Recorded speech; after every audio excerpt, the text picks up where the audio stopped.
Past and present religious atrocities have occurred not because we are evil, but because it is a fact of nature that the human species is biologically only partly rational.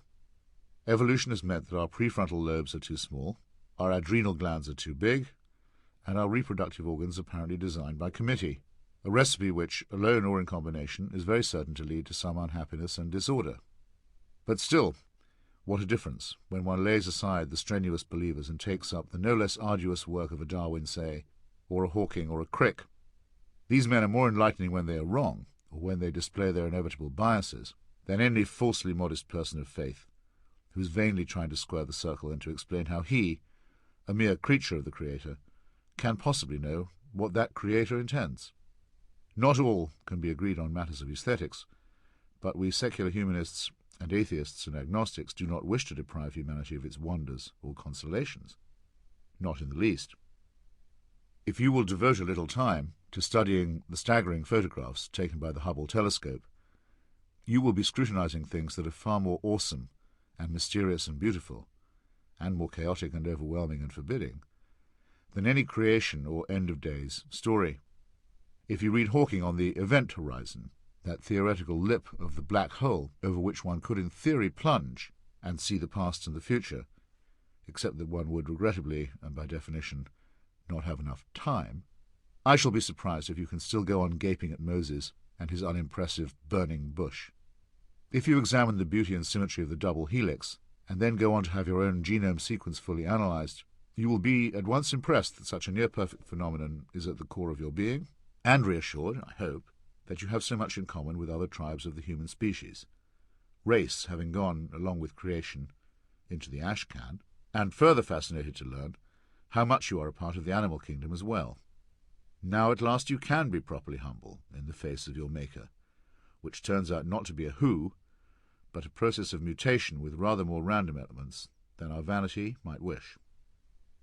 This is more than enough mystery and marvel for any mammal to be getting along with. The most educated person in the world now has to admit, I shall not say confess, that he or she knows less and less, but at least knows less and less about more and more. As for consolation, since religious people so often insist that faith answers this supposed need, I shall simply say that those who offer false consolation are false friends. In any case, the critics of religion do not simply deny that it has a pain-killing effect. Instead, they warn against the placebo and the bottle of coloured water. Probably the most popular misquotation of modern times, certainly the most popular in this argument, is the assertion that Marx dismissed religion as the opium of the people. On the contrary, this son of a rabbinical line took belief very seriously and wrote, in his contribution to the critique of Hegel's philosophy of right, as follows: "Religious distress is at the same time the expression of real distress and the protest against real distress.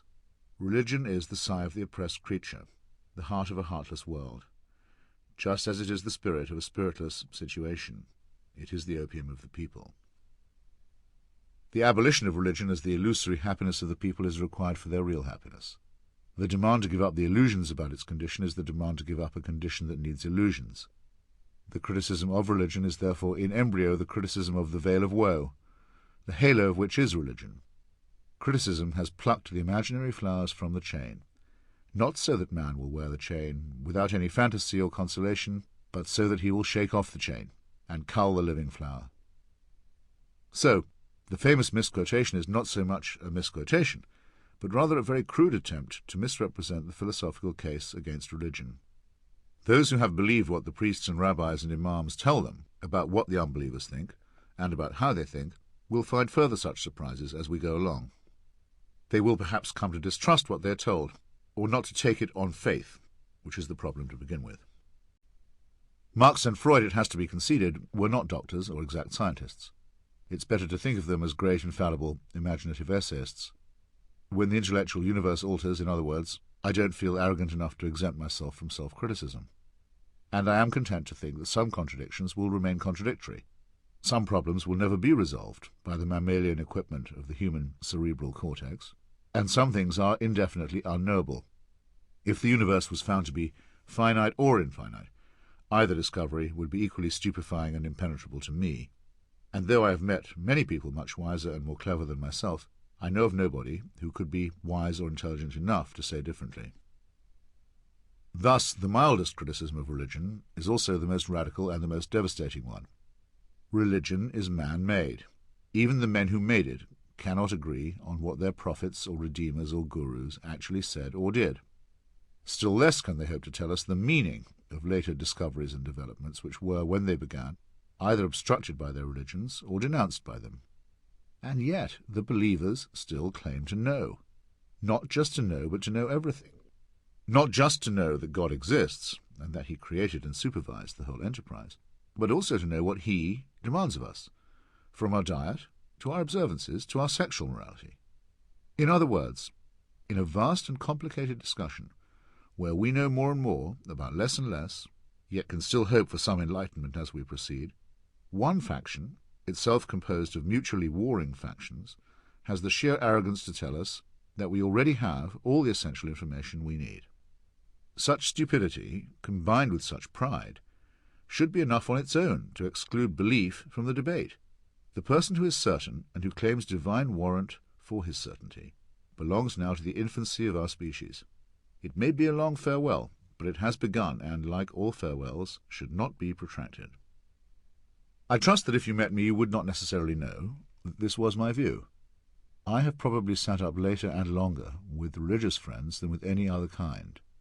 These friends often irritate me by saying that I am a seeker, which I am not, or not in the way they think. If I went back to Devon, where Mrs. Watts has her unvisited tomb, I would surely find myself sitting quietly at the back of some old Celtic or Saxon church. Philip Larkin's lovely poem, Church-Going, is the perfect capture of my own attitude. I once wrote a book about George Orwell, who might have been my hero if I had heroes, and was upset by his callousness about the burning of churches in Catalonia in 1936. Sophocles showed well before the rise of monotheism that Antigone spoke for humanity in her revulsion against desecration. I leave it to the faithful to burn each other's churches and mosques and synagogues, which they can always be relied upon to do. When I go to the mosque, I take off my shoes. When I go to the synagogue, I cover my head. I once even observed the etiquette of an ashram in India, though this was a trial to me. My parents did not try to impose any religion. I was probably fortunate in having a father who had not especially loved his strict Baptist Calvinist upbringing, and a mother who preferred assimilation, partly for my sake, to the Judaism of her forebears. I now know enough about all religions to know that I would always be an infidel at all times and in all places, but my particular atheism is a Protestant atheism. It is with the splendid liturgy of the King James Bible and the Cranmer Prayer Book, liturgy that the fatuous Church of England has cheaply discarded, that I first disagreed. When my father died and was buried in a chapel overlooking Portsmouth, the same chapel in which General Eisenhower had prayed for success the night before D-Day in 1944, I gave the address from the pulpit and selected as my text a verse from the Epistle of Saul of Tarsus, later to be claimed as St. Paul, to the Philippians, chapter 4, verse 8. Finally, brethren, whatsoever things are true, whatsoever things are honest, whatsoever things are just, whatsoever things are pure, whatsoever things are lovely, whatsoever things are of good report, if there be any virtue, and if there be any praise, think on these things. I chose this because of its haunting and elusive character, which will be with me at the last hour, and for its essentially secular injunction, and because it shone out from the wasteland of rant and complaint, and nonsense and bullying which surrounds it. The argument with faith is the foundation and origin of all arguments, because it is the beginning, but not the end, of all arguments about philosophy, science, history, and human nature. It is also the beginning, but by no means the end, of all disputes about the good life and the just city. Religious faith is, precisely because we are still evolving creatures, ineradicable. It will never die out, or at least not until we get over our fear of death, and of the dark, and of the unknown, and of each other. For this reason, I would not prohibit it, even if I thought I could. Very generous of me, you may say. But will the religious grant me the same indulgence? I ask, because there is a very real and serious difference between me and my religious friends, and the real and serious friends are sufficiently honest to admit it. I would be quite content to go to their children's bar mitzvahs, to marvel at their Gothic cathedrals, to respect their belief that the Quran was dictated, though exclusively in Arabic, to an illiterate merchant, or to interest myself in Wicca and Hindu and Jain constellations. And as it happens, I will continue to do this without insisting on the polite reciprocal condition, which is that they in turn leave me alone. But this religion is ultimately incapable of doing. As I write these words, and as you read them, people of faith are in their different ways planning your and my destruction, and the destruction of all the hard-won human attainments that I have touched upon. Religion poisons everything.